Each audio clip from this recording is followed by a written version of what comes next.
અરે લાલો આવે છે, લાલો આપણા રાજકોટમાં. તમે મથુરાની જેલના ક્યારેય દર્શન કર્યા છે? અરે મથુરાની જેલ રાજકોટમાં જ છે. કૃષ્ણ ભગવાને પૂતનાનો વધ કર્યો એના દર્શન અહીંયા જ થઈ જાય છે.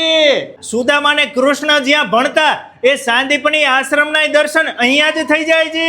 આ રાજકોટની ધરતીમાં રહીને આખા બ્રહ્માંડના દર્શન કરાવે છે ઓમકાર સ્કૂલના ગઢિયા સાહેબ. આવી તો અહીંયા કૃષ્ણ ભગવાનની 19 લીલાઓના દર્શન થાય છે. અને અહીંયા તમે દર્શન કરો સાહેબ, તમને સાક્ષાત એવું લાગશે કે આપણે સ્વર્ગમાં આવી ગયા છીએ. નાના નાના ભૂલકાઓ જે આપણને લીલા વિશે જણાવે છે, સાક્ષાત આપણને એવું લાગે કે કૃષ્ણ ભગવાન કાળિયો ઠાકર જગતનો નાથ આપણને સમજાવે છે.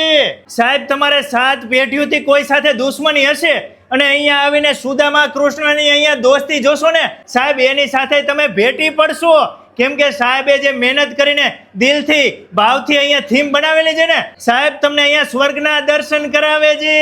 મારા વાલીડાઓ, તમે આખી દુનિયા ફર્યા હશો પણ આવી રીતે 19 કૃષ્ણ ભગવાનની લીલાઓના દર્શન એક સાથે તો ક્યાંય નહીં કર્યા હોય. જો આવા દર્શન તમારે કરવા હોય ને તો મારા વાલીડાઓ, તમારે ઓમકાર સ્કૂલમાં જ આવવું પડશે. તો આવો આપણે સૌ સાથે મળી અને બાળકોને ભગવાન શ્રી કૃષ્ણની નજીક લઈ જઈએ, તેમને નટખટ નંદલાલ જેવા બનાવીએ અને આપણા વાલીપણાની જવાબદારી નિભાવીએ. તો આપ સૌ કૃષ્ણ પ્રેમીઓને ઓમકાર સ્કૂલ આ 3 દિવસીય સચિત્ર કૃષ્ણ લીલાના પ્રદર્શનની અંદર પધારવા માટેનું ભાવભર્યું આમંત્રણ આપે છે.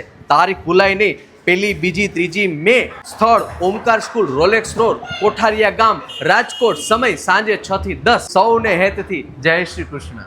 આવું સરસ આયોજન આપણા રાજકોટમાં હોય. અમે બધા તો આવી ગયા છો, જોજો તમે બાકી રહી જતા નહીં. તો આવો છો ને રાજકોટ. રાધે રાધે.